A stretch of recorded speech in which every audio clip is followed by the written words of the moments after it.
یہ چیزیں دیکھنے کے لیے ابھی کیبنٹ بیٹھنے جا رہی ہے، تو اس کے بعد ہم ایک واضح لائحہ عمل دیں گے۔ جی، مختصر فیصلہ جو تھا اس میں دو چیزیں ہیں، ایک تو تابرخاست عدالت ان کو سزا دے دی گئی اور ان کو توہین عدالت کا مرتکب قرار دیا گیا کہ انہوں نے عدالتی احکامات جو ہیں وہ دانستہ طور پہ نہیں مانے۔ اس کے ساتھ ساتھ جو ہے وہ آئین کے آرٹیکل 63(1)G کو انٹیل کرنے کی بات کی گئی ہے کہ اس کے جو کانسیکوینسز ہیں وہ بھی انٹیل ہوں گے ہمارے آج کے فیصلے پہ، جو کہ نااہلی کی طرف معاملہ جاتا ہے۔ اگرچہ وہ اسپیکر نے ڈیسائیڈ کرنا ہے، لیکن یہ ایک آج کا جو عدالتی فیصلہ ہے اس میں یہ چیز شامل ہے، اس پہ آپ کیا کہیں گے؟ دیکھ، پہلی بات تو یہ ہے کہ جو ہم یہ بات جس کو آپ انٹرپریٹ کر رہے ہیں، فیصلہ جب تفصیلی سامنے نہیں آئے گا اس پہ کمنٹ نہیں ہوں گے۔ جہاں تک ڈسکوالیفیکیشن کا ہے تو وہ ایک پروسیس ہے، پروسیجر ہے۔ کنٹیمپٹ کا جو قانون ہے پاکستان میں اس وقت ایگزسٹ ہی نہیں کرتا، اور آرڈیننس تھا جو ختم ہو چکا ہے، اور اس آرڈیننس کی بیس پہ اگر کوئی فیصلہ آتا ہے تو یہ ایک علیحدہ قانونی کرائسس ہوگا آپ کے ملک کے اندر کہ اس کی انٹرپریٹیشن ہوگی۔ اور پاکستان میں ایک آئینی بحران جس کو اس وقت نہ ملکی معیشت، نہ جمہوری قدریں، نہ اوورآل انٹرنیشنل سینیریو فیور کرتا ہے، اس قسم کے ایڈوینچرز جس سے پاکستان کی پولیٹیکل انسٹیبلٹی ہو تو ہمیں نہیں کرنے چاہیے، اور دیکھنا ہے کہ کس طرح فہم و فراست سے ایسا کوئی حل نکالا جائے، اور اس فیصلے کو پڑھے بغیر، کیبنٹ میں بیٹھ کے ڈیبیٹ کیے بغیر، قانونی ماہرین کی رائے لیے بغیر، پولیٹیکل امپیکٹس پہ تو ہم بات کر سکتے ہیں لیکن لیگل امپیکٹس پہ لیگل ٹیم ہی بات کرے۔ ڈاکٹر صاحب، یہ جو توہین عدالت آرڈیننس آپ نے کہا کہ ختم ہو چکا ہے، یہ ایشو اٹھا تھا، عدالت نے اس کو سامنے رکھ کے یہ فیصلہ دیا، کیا اس کے بعد بھی آپ کا یہ ڈیفنس باقی رہ جاتا ہے؟ دیکھیے، یہ چیزیں ہمیں اپیل میں جانا ہے، پاکستان پیپلز پارٹی اپیل میں جائے گی، اور اپیل ہمارا رائٹ ہے، اور اپیل کے بعد ہم دیکھیں گے کہ عدالت جو ہے وہ اسپیسیفکلی اگر 1 پوائنٹ فوکس ہے اور وزیر اعظم کی ذات ٹارگٹ ہے تو پھر اس حوالے سے پارٹی کو، قیادت کو اور تمام پولیٹیکل فورسز کو بیٹھ کے یہ طے کرنا ہے کہ ایک سیاسی عوامی جمہوری وزیر اعظم جو ہے اس عدالت کے آگے جو 3 دفعہ سرخرو ہوا ہے، تو اب وہ عدالت جو ہے اس کو جو فیصلہ انہوں نے دیا ہے اس کی اپیل کے بعد کیا صورتحال ہوتی ہے، تو آئی ول ایشور یو کہ پیپلز پارٹی نے اداروں کا احترام کیا ہے۔ فیصلوں پہ اختلاف کرنا، فیصلوں کے حوالے سے اپنا اختلاف رائے ظاہر کرنا، یہ ایک رائٹ ہے پاکستان کے سٹیزن کا، لیکن جہاں عدالت کا احترام ہے، اس پورے انسٹیٹیوشن کا احترام ہے، انڈیویجولز پہ ہماری ریزرویشن ہو سکتی ہیں لیکن ادارے پہ نہیں۔ ادارے کو ہم نے مضبوط کرنا ہے، اور انشاءاللہ وہ اسی وقت ہوگا جب پاکستان میں ڈیموکریسی اسٹرینتھن ہوگی۔ یہاں جمہوری وزیر اعظم تو کنوکٹ ہوتا رہا، کسی نے عامریت کو آج تک کنوکٹ نہیں کیا، تو ہمیں خوشی ہوگی کہ جنرل پرویز مشرف اور ضیاء سمیت جتنے عامر اس ملک پہ غاصب رہے ان کو بھی یہ عدالتیں بلائیں اور اسی انداز میں کنوکٹ کریں۔ ہم تو پھر سرنگو ہیں اور ہم کہتے ہیں، آج بھی مائی لارڈ کا لفظ استعمال ہوا ہے۔ آپ ان کے خلاف کوئی مقدمہ قائم کریں گے؟ ضیاء تو چلے موجود نہیں ہے، پرویز مشرف کے خلاف آپ کی حکومت کو مقدمہ قائم کریں کہ اتنے 100 موٹو یہاں ہوئے ہیں، کتنا اچھا ہو کہ ایک 100 موٹو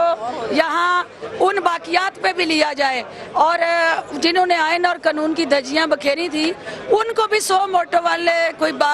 ہلائیں جلائیں اور ان کو بھی بلائیں، ان پورے سائش رہائشوں سے پور فضا مقاموں پہ جہاں بیٹھے وہ یاشیاں کر رہے ہیں ان کو بھی یہاں طلب کرے، تاکہ لوگوں کو پتہ چلے کہ واقعی پاکستان میں رول آف بات ہو رہی ہے، مائٹ از رائٹ کی بات نہیں ہو رہی۔ بہت شکریہ ڈاکٹر صاحب، بہت شکریہ۔ ڈاکٹر فردوس عاشق اعوان ہمارے ساتھ تھیں، اور ان کا کہنا یہ ہے کہ ایک تو پاکستان پیپلز پارٹی جو ہے وہ اس فیصلے کے خلاف اپیل دائر کرنے جا رہی ہے، اور دوسرا کابینہ میں اس بات پہ غور کیا جائے گا، اور اپیل کے بعد یہ دیکھا جائے گا اگر یہ محسوس ہوگا کہ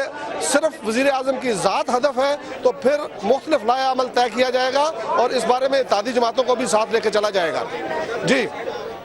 خالد عظیم سما کے نمائندے فردوس عاشق اعوان پاکستان پیپلز پارٹی کی رہنما سے گفتگو کر رہے تھے، اور ان کا یہ کہنا ہے کہ اپیل کی جائے گی اس فیصلے کے خلاف۔ اب رد عمل بھی آنا شروع ہو گیا ہے، اس جو فیصلہ آیا ہے اس کے بارے میں جو قانونی نکات ہیں ان پر بھی بات کی جا رہی ہے، اور ساتھ ہی ساتھ جو سیاسی اثرات ہوں گے اس پر بھی بات ہوگی، اور اس ساری بات کے لیے خصوصی ٹرانسمیشن چل رہی ہے اس وقت سما پر، اور اسی کے لیے ہم آپ کو لیے چلیں گے senior anchor person Fareeha Idrees کی جانب ایک دفعہ پھر۔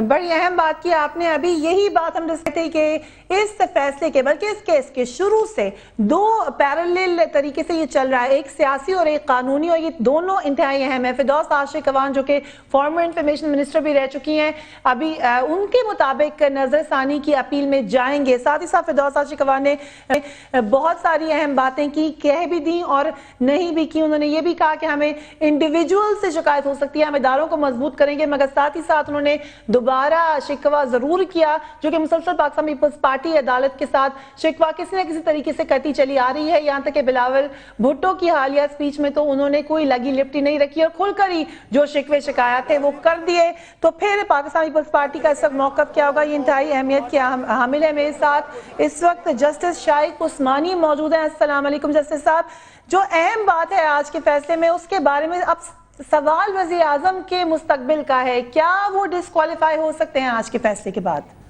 دیکھیے امیجیٹلی تو ڈسکوالیفائی نہیں ہوتے, حالانکہ ججمنٹ میں آپ ابھی میں نے سنا ہے خبروں میں کہ یہ بھی کہا گیا ہے کہ آرٹیکل 63(1)G کا بھی اطلاق ہوگا, لیکن یہ ججمنٹ جائے گی اسپیکر کے پاس اور اسپیکر اس کو دیکھ کر کے پھر فائنلی چیف الیکشن کمشنر کے پاس بھیجیں گی اور اس کے بعد اس پہ فیصلہ ہوگا. لیکن وہ تو اپنی جگہ پر ہے. بات اصل میں یہ ہے کہ ان کو سزا مل گئی, سزا انہوں نے مکمل بھی کر لی, کنوکشن بھی ہو گیا. اب ان کا کوئی اخلاقی جواز پرائم منسٹر رہنے کا نہیں ہے, اور اگر وہ پرائم منسٹر رہتے ہیں تو یہ ہمارے ملک کی بہت بدقسمتی ہوگی, اور دنیا میں کسی اور ملک میں ایسا نہیں ہو سکتا جو کہ ہمارے ملک میں ہو رہا ہے. لیکن ایک تو یہ چیز ہے. دوسری جو چیز بہت ہی امپورٹنٹ ہے وہ یہ کہ بہرحال جو حکم عدولی جو ہوئی ہے کورٹ کی, وہ تو اپنی جگہ برقرار ہے, اور وہ اب اس کو امپلیمنٹ تو کرنا ہے کورٹ نے. اور ایک اور بھی جو حکم دیا تھا کورٹ نے, جس کا فیصلہ کہ 3 مئی کو آنے والا ہے, جس میں کہ انہوں نے کہا تھا کہ آپ چاہے آپ کو جو بھی ایڈوائس ملی ہو, چونکہ پہلے ان کا ڈیفنس یہ تھا کہ ان کو غلط ایڈوائس ملی ہے, جو بھی ایڈوائس ملی ہے آپ نے اس پہ لازماً اس پہ عمل کرنا ہے, اور وہ انہوں نے عمل نہیں کیا. اس کا فیصلہ 3 تاریخ کو آنا ہے. لیکن وہ کنٹیمپٹ والا کیس نہیں ہے, اس میں تو ڈائریکٹلی کورٹ آرڈر کر سکتی ہے کہ چونکہ آپ نے ڈائریکٹ آرڈر کی حکم عدولی کی ہے, تو وہ شاید کورٹ یہ اس نتیجے پہ پہنچے کہ وہ اس وجہ سے انہوں نے قانون کے خلاف گئے, آئین کے خلاف گئے ہیں, اور چونکہ وہ انہوں نے آئین کو ڈیفینڈ کرنے کے لیے اوتھ لیا ہوا ہے, تو وہ پرائم منسٹر نہیں رہ سکتے. شائق عثمانی صاحب, میں آپ کے پاس دوبارہ آتی ہوں. اہم باتیں آپ نے بتائی ہیں, اس میں ہم مزید بات کریں گے, مگر اس وقت فردوس عاشق اخوان میڈیا سے گفتگو ہم دیکھتے ہیں کہ وہ کیا کہہ رہی ہیں. تاریخ میں آج ایک اور سیاہ دن ہے, کیونکہ جمہوریت کے اوپر جب بھی شب خون ہوا, آج وزیر اعظم پاکستان نے جمہوریت کی اس سوچ کی آبیاری کرتے ہوئے یہاں عدالت کے سامنے اپنے آپ کو 30 مرتبہ پیش کیا.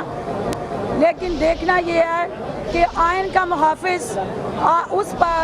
پارٹی کا جو آئین کی خالق ہو, جس نے اس ملک کو آئین دیا ہو, جو خود پارلیمنٹیرین ہو, لا میکر ہو, وہ لا بریکر نہیں ہو سکتا. تو لا میکر کو لا بریکر کا ٹائٹل دے کے کنوکٹ کرنا, اور یہ یقیناً پاکستان کے اندر جمہوریت کے لیے, جمہوری ساکھ کو کمزور کرنے کے لیے یہ ایک انتہائی تکلیف دہ پہلو ہوگا. لیکن اس کے ہم نے جو پولیٹیکل امپیکٹس ہیں, کن حالات میں پاکستان کسی ایڈوینچرزم کا متحمل نہیں ہو سکتا. فیصلے کے بعد آپ کیا سمجھتی ہیں کہ سیاسی طور پر اس کے کیا اثرات مرتب ہوں گے؟ سیاسی طور پہ جو پاکستان پیپلز پارٹی ہمیشہ عدالتی استحصال کا شکار رہی, پاکستان پیپلز پارٹی کی قیادت کو ہمیشہ ٹارگٹ کر کے وکٹمائز کیا گیا, اور آج اسی کی کنٹینیوٹی ہے. اور پاکستان پیپلز پارٹی کا ورکر اسی کانسٹیٹیوشن ایونیو پہ جدوجہد کرتا رہا, اور ہم یہ سمجھتے ہیں کہ وزیر اعظم پاکستان عوامی جمہوری وزیر اعظم ہے, ان کو جو کانسٹیٹیوشن کی وائلیشن پہ جس قسم کی انٹرپریٹیشن ہوئی ہے, تو یہ ان حالات میں کسی طرح بھی موافق نہیں ہے. اتحادی جماعتیں سیاسی لائے عمل وزیر اعظم اور صدر پاکستان سے مل کے طے کریں گی, لیکن وزیر اعظم پاکستان نے سینہ تان کے